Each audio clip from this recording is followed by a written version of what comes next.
What's up, guys? Welcome back to the channel. This is YoDogPB, and today we are going to be doing a rankings video. We're going to be ranking the Rick Riordan, Percy Jackson, and the Olympian series.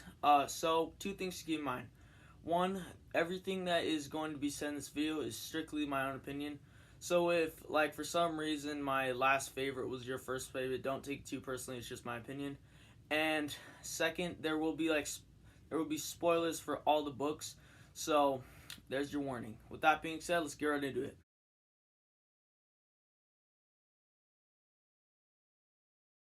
Coming in last place, we have Percy Jackson and the Sea of Monsters.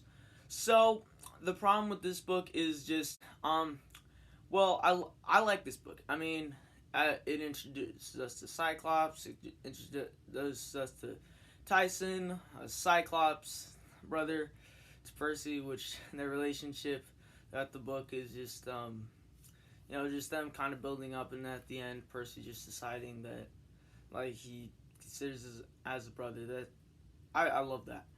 But I just expected more monsters, more Sea of Monsters. Like, they fought Polyphemus.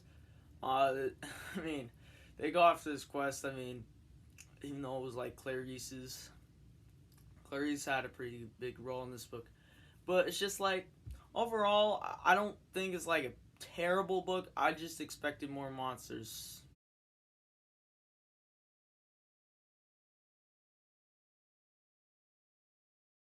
Coming in fourth place, we have Percy Jackson and the Titan's Curse. Now, this one, it just felt, just kind of less connected.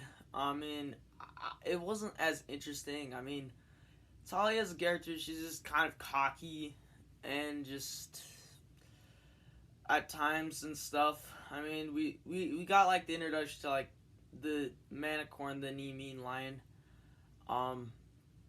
And there were like some pretty good plot points and stuff. Like, we got the introduction to like the Honors of Artemis. We had like, and Bianca and Nico D'Angelo, Nico D'Angelo is actually really important throughout the series. So like, it wasn't as like exciting. I mean, I like Mount Authorize, or Talampes, like where the Titan Palace, like where they go up the mountain. But this one, at the end of the day, it just didn't feel that impactful, honestly.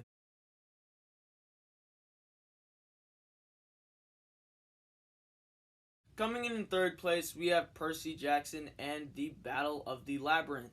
Now, this one is so good. I mean, the only reason it's at this spot is just like they had so much to put in it that is just like hard to like fully comprehend. Like, you had like Gurion and Orishan, the ranch, the guy who, the mythical creatures at the like bred animals for like the gods and stuff, Gurion. And then he had like 3 chests and stuff, 3 bodies. That was weird.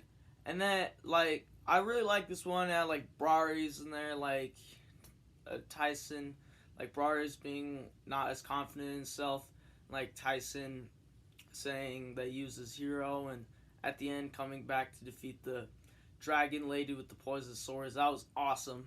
And then just the build up to the Battle of Labyrinth was awesome, and it just continues in Last Olympia is just awesome. And then just Annabeth, Grover, Percy, and Tyson going through the maze, and that was awesome. And I really love how Pan came back, how he was just like lying in a bed, and then he just was saying some words. It was just so sweet. I love that. And honestly, the only reason it's ranked so low is just, it had just a bit too much, in my opinion.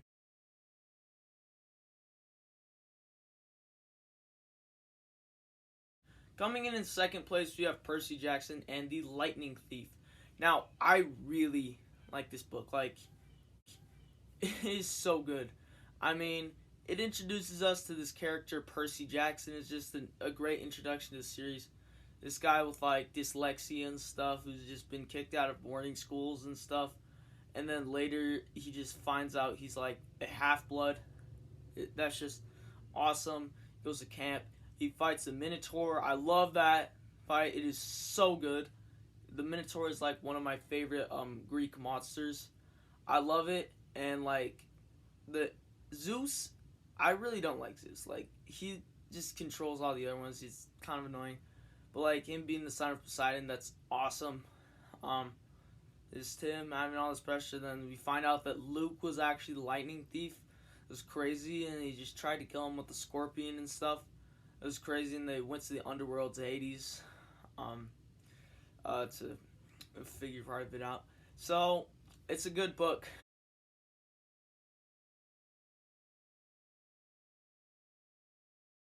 Coming in first place, we have Percy Jackson and the Last Olympian. It is so good. I mean, the ending I feel could have been better. I would have wished that like Kronos would have got his like full form, his full Titan form, rather than just possessing Luke's body. But it was a really good, solid book. I mean, we have like a bunch of monsters they're fighting, campers dying, it just being so emotional. Like a lot of things they just don't do like the build up too well. This one I feel the build up to it was like perfect. It was perfect. Like Typhon, the Cyclops taking him down in the end by the river. That was awesome. And just like so many things were happening. Like they had like Hades come back with Army of the Dead, Percy dipping in the Styx, the river Styx. That was crazy. And then like later he had the choice to like be immortal, and he just chose not to. That was just like so impactful. That was just so like emotional to just read, and that is why it is my favorite book.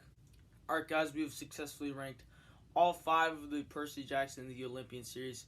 So I hope you like, subscribe, share with anyone and everyone you know, leave a like down below, and I'll see you later.